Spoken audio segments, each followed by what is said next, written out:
Welcome you all. Nice to meet you guys. Hope you all are fine.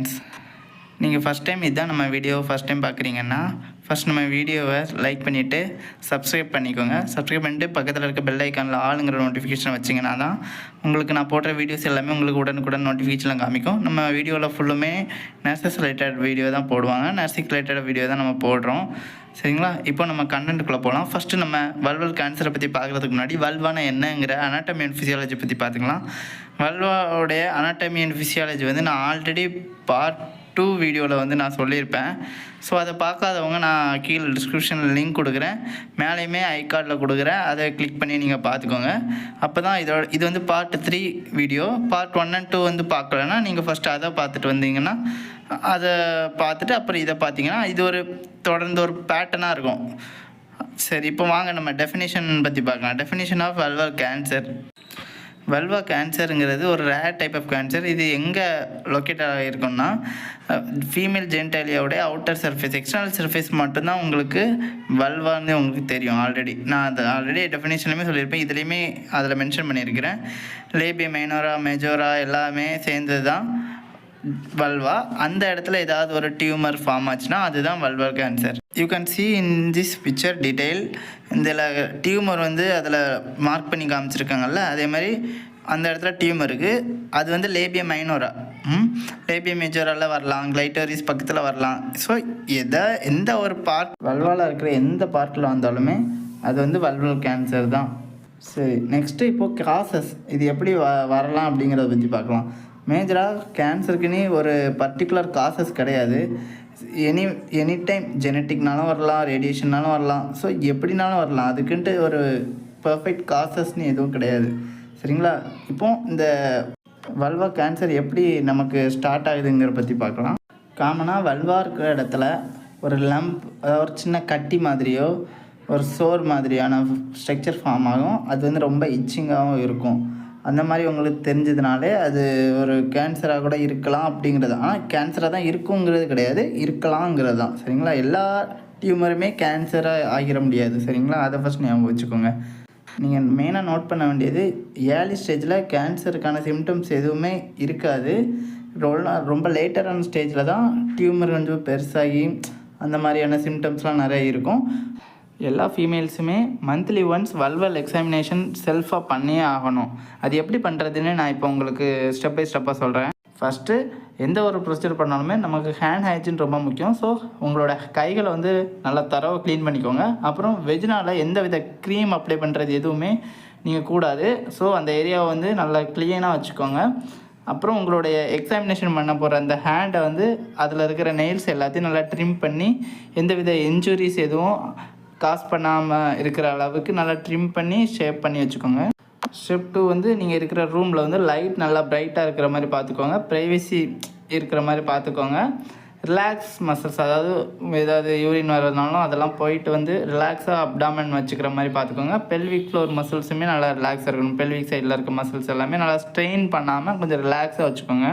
உங்கள் knees ரெண்டையும் மடக்கிட்டு prone பொசிஷனில் இருக்கிற மாதிரி வச்சுட்டு உங்கள் 2 முட்டைக்கும் நடுவில் மிரர் வச்சு உங்களுடைய வெஜினா வந்து ஃபுல்லும் விஷுவலைஸாக அந்த மிரரில் தெரிகிற மாதிரி பார்த்துக்கோங்க. அப்புறம் உங்களுடைய ஹேண்டை வந்து ஒரு ஹேண்டை வந்து மிரர்லேயே பிடிச்சிக்கோங்க, இன்னொரு ஹேண்டை வந்து 90 டிகிரி ஆங்கிளில் இருக்கிற மாதிரி பார்த்துக்கோங்க. நெக்ஸ்ட்டு 5th வந்து ஃபஸ்ட்டு உங்களுடைய ஸ்கின்னை ஃபஸ்ட்டு இன்ஸ்பெக்ட் பண்ணுங்கள். இன்ஸ்பெக்ட்னால் அதை ஃபஸ்ட்டு நம்ம பார்க்கணும். விஷுவலாக பார்க்கும்போது உங்களுக்கு ஏதாவது லம்ஸ் அந்த மாதிரி இருக்கான்னு பார்க்கணும். அப்புறம் பால்பேட் பண்ணுங்கள். அந்த ஏரியா ஃபுல்லும் ஃபிங்கரை வச்சு பால்பேட் பண்ணி பாருங்கள். நெக்ஸ்ட்டு 6th ஸ்டெப் என்னென்னா, பால்பேட் அரௌண்ட் லெஃப்ட் சைடு வந்து காக்வைஸ் டைரெக்ஷன் லேபியம் மேஜராக ஃபஸ்ட்டு பண்ணணும், அப்புறம் லேபியம் மைனோராக பண்ணணும். அதே மாதிரி ரைட் சைடுமே வைஸ் வர்ஸாக லேபியம் மேஜரா அண்ட் லேபியம் மைனோரா பண்ணணும். அப்புறம் லாஸ்ட்டில் கிளைட்டோரிஸ் போகணும். ஏதாவது லம்ஸு ஒரு மாதிரி ரவுண்டாக ஏதாவது உங்களுக்கு தெரிஞ்சுது, இல்லை டியூமர் மாதிரி உள்ள ஏதாவது கட்டி மாதிரி தெரிஞ்சுதுன்னா இமிடியேட்டாக அதை நோட் பண்ணி வச்சுட்டு கன்சல்ட் பண்ணணும் டாக்டர்ஸை போய். இதுலேயுமே நம்ம மேஜராக பார்க்க வேண்டியது டிஸ்கலரைசேஷன், க்ரோத்து, ஸ்மெல்லு, இது எல்லாமே நம்ம நோட் பண்ணி வச்சுக்கணும். சரிங்களா? நெக்ஸ்ட்டு வல்வல் கேன்சர் வர்றதுக்கான ரிஸ்க் யாருக்கெல்லாம் இருக்குது அதிகமாகிற பற்றி பார்க்கலாம். ஒன்று, அதிகமாக ஏஜ் இருக்கிறவங்க, அப்புறம் ஹெச்பிவி வேக்சினுக்கு எக்ஸ்போஸ் ஆகிறவங்க, ஸ்மோக் பண்ணுறவங்க, இம்யூன் டெஃபிஷியண்ட்டாக இருக்கிறவங்க, அப்புறம் இன்ஃப்ளமேஷன்ஸ் கண்டிஷன்ஸ், ஏதாவது ஒரு இன்ஃபெக்ஷன் ஆகி ரொம்ப நான் தான் போன பார்ட் 2ல் சொல்லியிருப்பேன்ல, இன்ஃப்ளமேஷன் வல்விட்டிஸ் அந்த பேஷண்ட்டுக்கு வர வாய்ப்பு இருக்குது. அப்போ செர்விக்கல் கேன்சர் இருந்தால் செர்விக்ஸ் பக்கத்தில் தான் வல்வா இருக்குது. ஸோ அதிலேருந்து கூட இங்கே ஸ்ப்ரெட் ஆக வாய்ப்பு இருக்குது. ஹிஸ்ட்ரி ஆஃப் ஏதாவது ஒரு வல்வல் கண்டிஷன்ஸ் லைக் நிமோப்ளாசியா, வல்வலர் நிமோப்ளாசியா இருக்குது அப்படிங்கிற பேஷண்ட்டுக்கு வர வாய்ப்பு இருக்குது. ஆல்ரெடி வேறு ஆர்கன்லேருந்து இங்கே மெட்டாஸ்டசிஸ் ஆகி கூட வந்து காசு பண்ணும். அப்புறம் ஃபேமிலி ஹிஸ்ட்ரியில் யாருக்காவது ஒருத்தவங்க இருந்தாலும் வர வாய்ப்பு இருக்குது, சான்ஸ் அதிகம். இன்னும் சில ரிஸ்க் யாருக்கலாம்னா மல்டிபிள் செக்ஸுவல் பார்ட்னர்ஸ் வச்சுக்கிறவங்களுக்கு, ஃபஸ்ட்டு இன்டர்கோர்ஸ் வந்து யங் ஏஜில் பண்ணுறவங்களுக்கு, பேப்ஸ்மியர் டெஸ்ட்டில் ஏதாவது அப்னார்மாலிட்டிஸ் இருந்தாலுமே கேன்சர் வர சான்ஸ் இருக்குது. Next pathophysiology of cancer. இது வந்து வல்வார் கேன்சருக்கு மட்டும் கிடையாது, மொத்த கேன்சருக்குமே இதுதான் பேத்தோஃபிசியாலஜி. இது மட்டும் நீங்கள் தரவாக படிச்சுக்கிட்டிங்களா போதும். எந்த கேன்சர் கொஸ்டினில் கேட்டாலுமே அதுக்கு இந்த பேத்தோஃபிசியாலஜி கரெக்டாக போட்டுக்கோங்க. எந்த பேத்தோஃபிசியாலஜி எழுதுறதுக்கு முன்னாடியுமே டியூ டு இட்டியாலஜிக்கல் ஃபேக்டர் போட்டுக்கோங்க. Mutation inactivates tumour suppressor gene. நம்ம எல்லா செல்லையுமே டியூமர் சப்ரஸ் பண்ணுறதுக்குன்னு ஒரு ஜீன் இருக்கும். அந்த ஜீனை வந்து மியூட்டேஷன் நடக்கும்போது இன்ஆக்டிவேட் பண்ணிடும். அப்படி பண்ணுறது மூலமாக செல் வந்து அப்நார்மலாக டிவிஷன் ஆகிக்கிட்டே இருக்கும். ஒரு செல்லை 2 செல்லாக மாறதுக்கு பதிலாக ஒரு செல் 10-15 செல்லாக மாற ஆரம்பிக்கும். மியூட்டேஷன் நடக்கும்போது டிஎன்ஏ ரிப்பேர் ஜீனுமே இன்ஆக்டிவேட் பண்ணிடும். அப்படி இன்ஆக்டிவேட் பண்ணோன்னா என்னாகும், புரோட்டோ ஆன்கோஜீன் வந்து கிரியேட்ஸ் அண்ட் ஆன்கோஜீன்னா கேன்சர் ஜீன்ஸை வந்து கிரியேட் பண்ணும். இன்ஆக்டிவேட்ஸ் செவரல் மோர் டியூமர் சப்ரஸர் ஜென். அப்படிங்கிறது என்னென்னா, ஒரு செல்லை இப்போ பக்கத்தில் இருக்க செல்லில், இப்போ நீயும் பக்கத்தில் இருக்க நானும் பக்கத்தில் இருக்கோம்னா, நீ தான் கேட்டு குடிச்சுர போகிறேன்னா பக்கத்தில் இருக்க என்னையும் குடிச்சுர ஆக்குவேன். அதுதான் இதோட மீனிங். பக்கத்தில் இருக்க செல்லையும் இது வந்து அஃபெக்ட் பண்ணி அங்கே இருக்கிற டியூமர் சப்ரஸர் ஜீனையும் இன்ஆக்டிவேட் பண்ணி விட்டுரும். இன்ஆக்டிவேட் பண்ணி நீயும் நிறையா செல்லை உருவாக்கு அப்படிங்கிறத பக்கத்தில் அதேமாதிரி பக்கத்தில் இருக்க செல்லை நீ அதுக்கு பக்கத்தில் இருக்க செல்லை அந்த மாதிரி போக போக அந்த டியூமர் சப்ரஸர் ஜீனே இன்ஆக்டிவேட்டில் போகும். ஸோ நிறைய செல் உருவாகி கேன்சர் செல்லாக பெருசாக உருவாக ஆரம்பிக்கும். இன்னும் புரியலைன்னா இந்த இமேஜில் உங்களுக்கு தெளிவாக தெரியுது பாருங்கள். நார்மல் செல் இவ்வளோ அழகாக இருக்குது, கேன்சர் செல் எப்படி கொச்ச அப்படின்னு இருக்கா, அதோடைய நியூக்ளியஸில் இருக்க அந்த டிஎன்ஏலையுமே மாற்றம் இருக்குது, அதோட செல்லோடைய ஸ்ட்ரக்சர்லேயுமே மாற்றம் இருக்குது. அது மூலமாக நிறைய இது உற்பத்தி ஆகும். இதை வந்து நம்ம ஒரு ஜோம்பினே எடுத்துக்கலாம்னு நினைங்க. சோம்பின்னு சொன்னால் உங்களுக்கு தெரியும், அது வந்து இன்னொருத்தவங்களை கடிக்கும்போது அது வந்து ஆகும், அது இதாகும். அவங்க எல்லாருமே மொத்தமாக அப்படி ஒரு மாதிரி அப்போது அவங்களுடைய ஸ்ட்ரக்சர் எல்லாமே மாறி ஒரு மாதிரி தோற்றம் எல்லாமே மாறும்ல. அதே மாதிரி தான் ஒரு நல்லா இருக்கிற மனுஷனுக்கு ஜாம்பி வைரஸ் அட்டாக் பண்ணுற மாதிரி அது இன்னும் அப்படி பரவி ஒரு பெரிய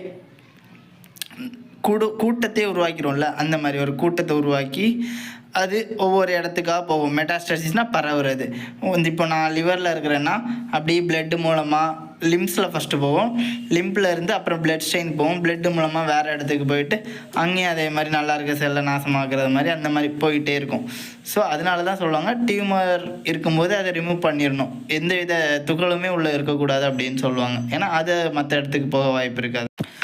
அது டிஎன்எம் அப்படின்னு சொல்லுவாங்க, டியூமர் லிம்ப் நோட் மெட்டாஸ்டசிஸ் அப்படின்னு. அது ஒரு பெரிய கிளாஸிஃபிகேஷன். அதை நான் உங்களுக்கு தனியாக கேன்சர்னு ஒரு டாபிக் எடுத்து நான் அதில் சொல்லித்தரேன், சரிங்களா? Next signs and symptoms of vulval cancer. இந்த வித அறிகுறிகள்லாம் இருந்தால் உடனடியாக நீங்கள் டாக்டர்ஸை கன்சல்ட் பண்ணணும். சரி, என்னென்ன அறிகுறிகள்னால் itching and burning sensation, pain இருக்கும், பர்டிகுலராக யூரினேட் பண்ணும்போதும் இன்டர்கோர்ஸ் பண்ணும்போதும் பெயின் இருக்கும், ப்ளீடிங் இருக்கும். மென்சுரல் டேட்டுன்னு இல்லாமல் மற்ற டைம்லேயும் ப்ளீடிங் இருக்கும். வல்வாவில் நீங்கள் பார்த்தீங்கன்னா தெரியும், ஸ்கின்னோடைய கலர்ஸ் எல்லாத்துலேயுமே சேஞ்சஸ் தெரியும். ஒரு மாதிரி சின்ன லம்ப்பு இருக்கும், ஒரு மாதிரி ஸ்கின் எல்லாம் பீல் ஆகி ஒரு கட்டி மாதிரியான தோற்றங்கள் இருக்கும். சில இடத்துல சும்மா ஸ்கின்னெல்லாம் அரிச்சு போயிருக்கும், ரெட்னஸாக இருக்கும். இந்த மாதிரி சிம்டம்ஸ் இருந்தாலும் கேன்சருக்கான சிம்டம்ஸ். அதுக்குன்ட்டு சின்னதாக இருந்தும் போதெல்லாம் அது கேன்சர்னே இருக்குங்கிறதுக்கு நீங்கள் பயப்படாதீங்க. ஃபஸ்ட் நீங்கள் டாக்டரை போய் பார்த்துட்டு அவங்க எக்ஸாமின் பண்ணி அவங்க சொல்லுவாங்க, சரிங்களா? நீங்களாக எதுவும் முடிவு எடுத்துக்கக்கூடாது.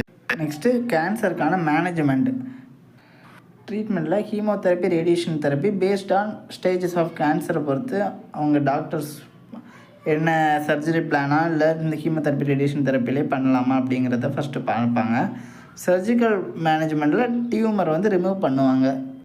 நெக்ஸ்ட்டு நர்சிங் மேனேஜ்மெண்ட்டை பார்த்திங்கன்னா பேஷண்ட் வந்து ரொம்ப பேனிக்காக இருப்பாங்க, பெயின்ஃபுல்லாக இருப்பாங்க. ஸோ அந்த பேஷண்ட்ஸை வந்து எப்படி ஹேண்டில் பண்ணணும்னா, ஃபஸ்ட்டு அவங்களுக்கு காசேட்டிவ் ஃபேக்டர்ஸ் எதனாலங்கிறத கண்டுபிடிச்சி அதை அவாய்ட் பண்ணணும். பேஷண்ட்டோடைய பெயின் எஃபோர்ட்ஸ் எல்லாத்தையுமே நம்ம கம்மி பண்ணணும். அவங்களுடைய சைக்கோ சோஷியல் எப்படி அவங்க சமூகத்தில் நான் இப்படியெல்லாம் என்ன நினைப்பாங்களே அப்படிங்கிற அந்த மாதிரி ஃபியர்ஸு, டையிங் ஆஃப் ஃபியர் அது எல்லாமே நம்ம ப்ரிவென்ட் பண்ணணும். பெயின்ஃபுல் எக்ஸ்பீரியன்ஸ் இருந்துச்சுன்னா அதை வந்து நம்ம அசஸ் பண்ணி அதை ரெடியூஸ் பண்ணணும். அவங்களுடைய சைன்ஸ் ஆஃப் இன்ஃபெக்ஷன் வந்து லெபார்ட்டரி மூலமாக எப்படி இருக்குது அப்படிங்கிறத நம்ம மானிட்டர் பண்ணணும். இன்ஃபெக்ஷன் எதுவும் இல்லாமல் ப்ரிவென்ட் பண்ணணும். இது எல்லாமே தான் நம்ம அவங்களுக்கு கொடுக்கக்கூடிய ஒரு மேனேஜ்மெண்ட். அதே மாதிரி பேஷண்ட்டோடைய நியூட்ரிஷன் ஸ்டேட்டஸுமே நம்ம அவங்களுக்கு ஏற்ற டயட்டை மட்டும் ப்ரிஸ்கிரைப் பண்ணி அவங்களுக்கு வந்து ஒழுங்காக எல்லா நியூட்ரிஷனும் கிடைக்கிற மாதிரி நம்ம பார்த்துக்கணும்.